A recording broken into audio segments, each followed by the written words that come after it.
zalimken, adalet yok, zulümken, hiçbir derde yaramayacak kitap yazan alimken. Gerçekler yok namartken, toyçuluk yok matamken, bağışlayana toprak hayırımdan hatamken, halkı halktan bölenken, dirilerden ölenken, hakikatin üstüne yalan bilen dolanken, yaktılıktan tümlüğümken, şat günümden kaygılamken, emman açar olsam da yürek dolum edimken, bolçuluktan açlıkken, hakkan kaçan yaşlıkken, gidenlerin yerini doldurmaga boşlukken, yaramaduz koşanken, derdimi men daşanken, pani dünyen elhençlikni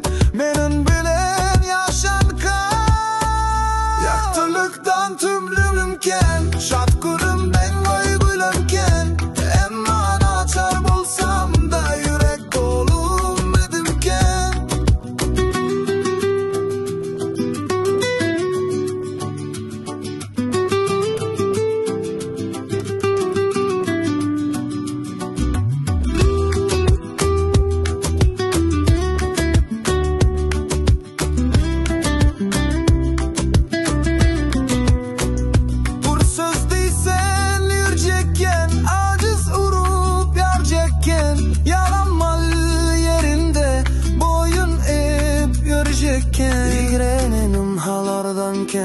Çeken aşım sanardanken, bu dünyada yaş başıma gören derdim dünardanken, yaktılıktan tümlüğümken, şat günümden kaygılanken, emman açar olsam da yürek dolum edimken.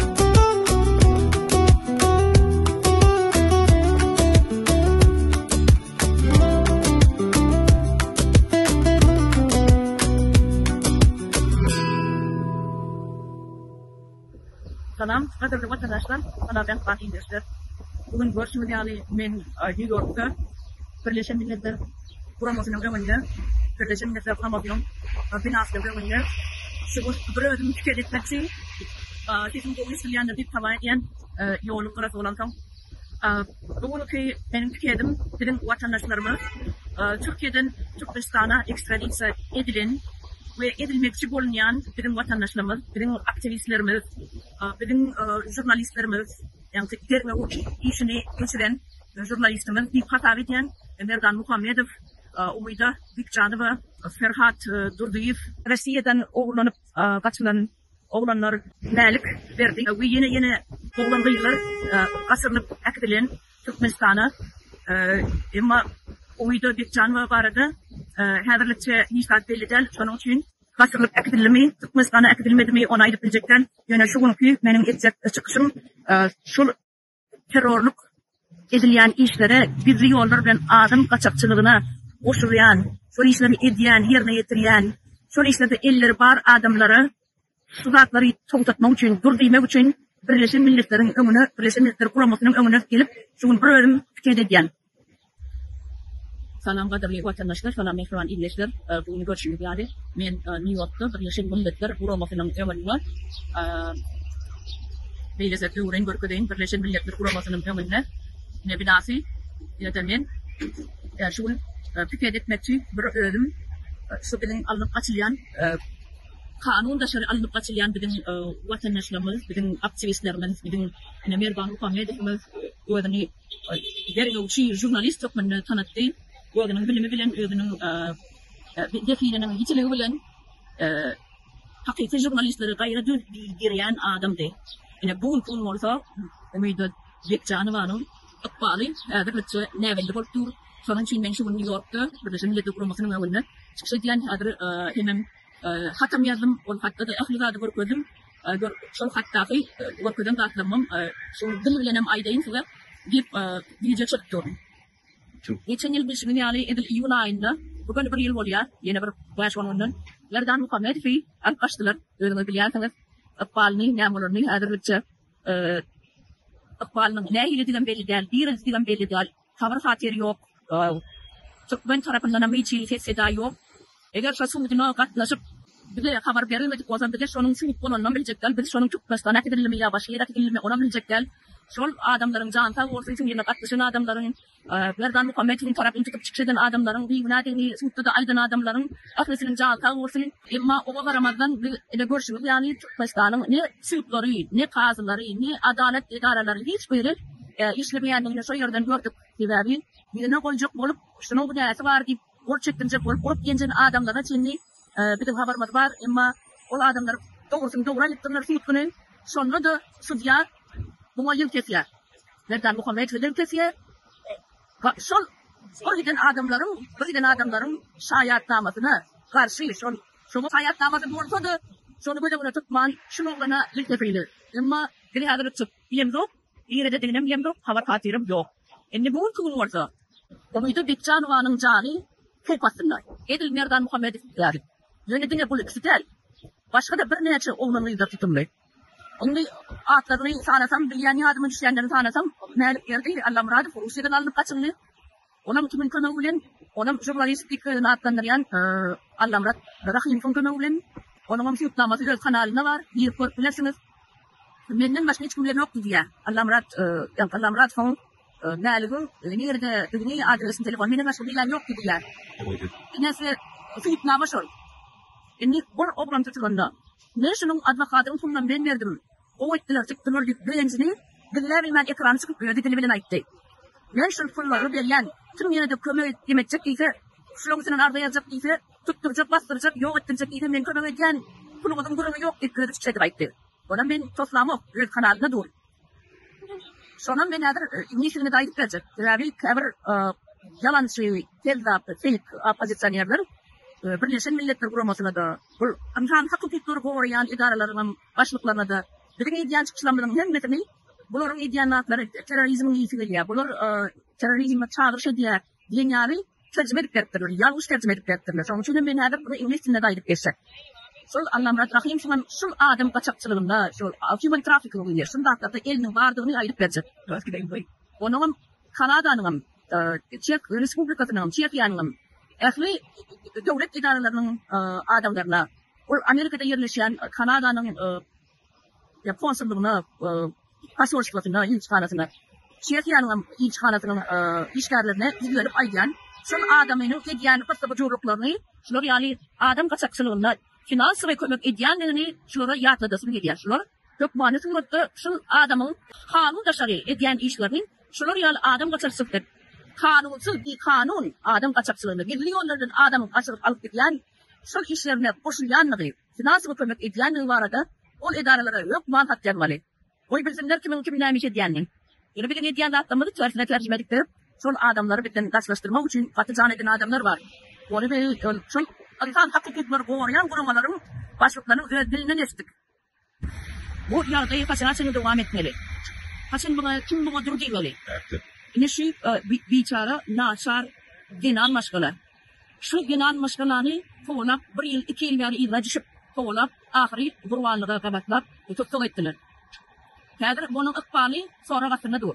Ne belli.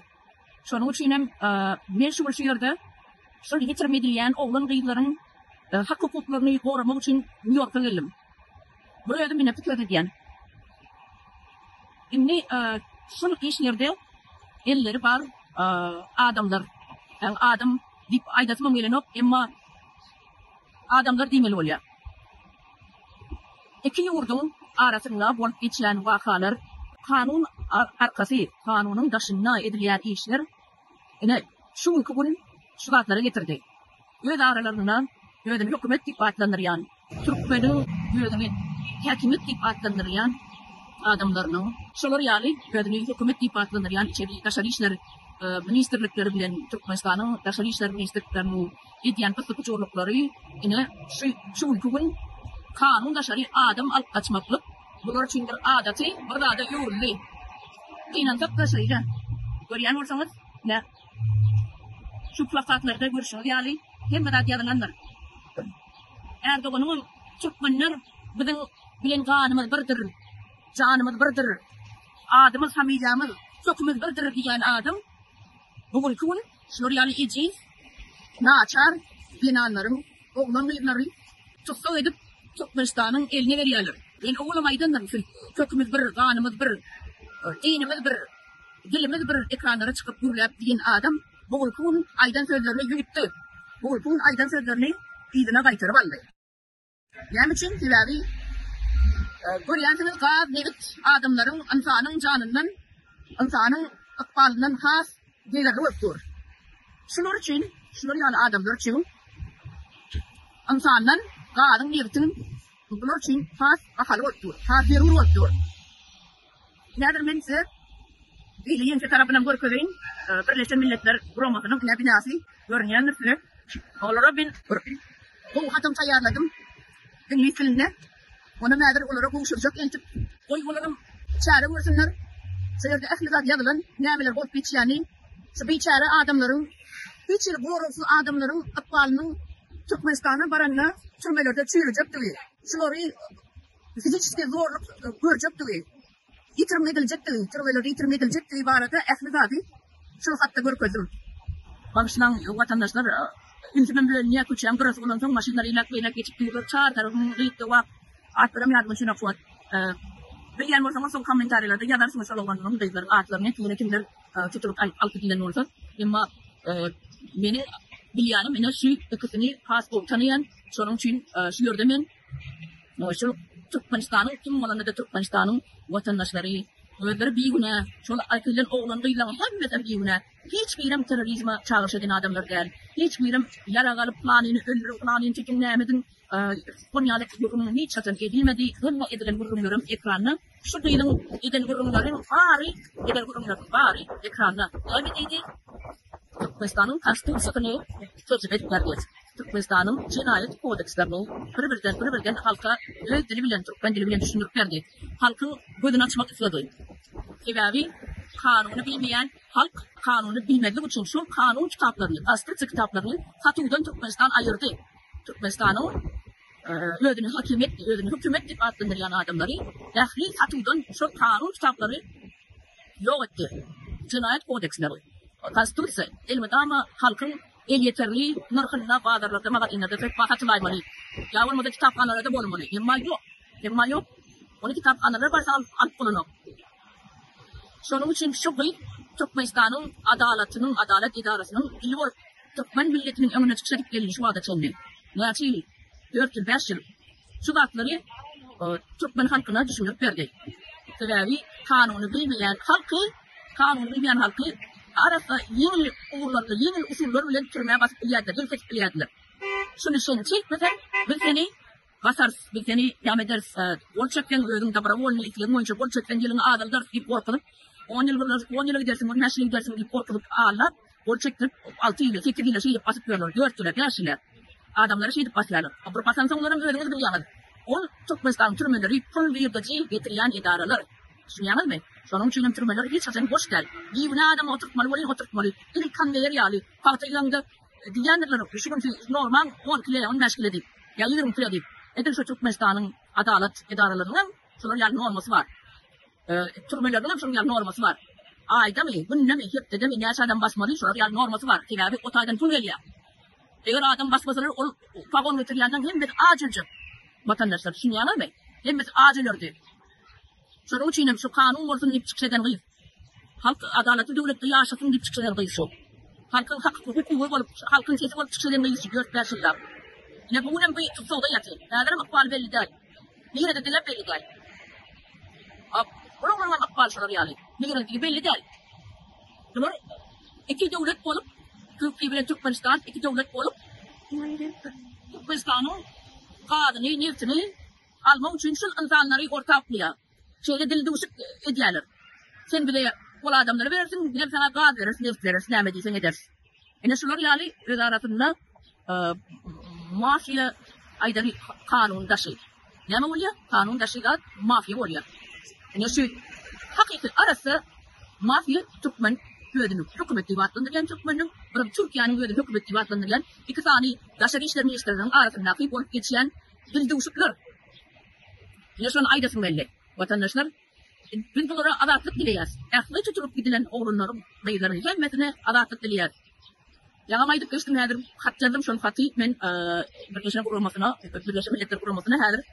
Kapısı ada şu Ankara tarafta, nemede görüp duranlar Ankara'da. Ana o yerde daşı yukarıda kıyışlarda bir yeri var. Var atası. Ana şu tayf Marian nedir? Marian'da şu atam doğuşturup demeli adam deyip aydıyan şunları. Aytmalılar. Yine şunları yağlı vatandaşlar. Hem de sağ oturum bu ülkeyi fikretimi ben tamamlayan Hədir İngiliz dilində də bir ağız çıxış etməkçi. Sağ olun. Salam, hormatlı ildeşler. Bugün 3. iyun 2025 yıl. Ben Bekcan Vamidecan. Benim Aladam ediyen hem ildeşlerimize köp sağ olsun aydasım gele. Yöritem Milli Halas Ediş Kuramasının ağzaları, hormatlı kardeşlerim. Köp sağ olsun aydasım gele size. Beni maddi kömeğe de advokatıma pul veren ildeşlerim, kömeğe eden ildeşlerim. Kardeşlerim, hazır advokatım qovu iş etti. Beni berde Türkiye'de saklap kaldı, Türkmenistan'a uğratmadı. Yine de hoplu bayram geliyor, önümüzde bayram var. Belki alıp gitmeklere mümkün. Şunun için köp arkayla bolmayın. Yörüde adını tutmak isteyen ildeşlerimiz var. Halmurat Söyünüf, Çemenöre, Gökar ildeşimiz, Oğulnur Çarıyva, geldi Kerizif, Yüyle Gelinece, sizlere yörüte sağ olsun madem, YouTuberlar, İsveç'in gazetecisi Mirja, adam hakları, kuramaları,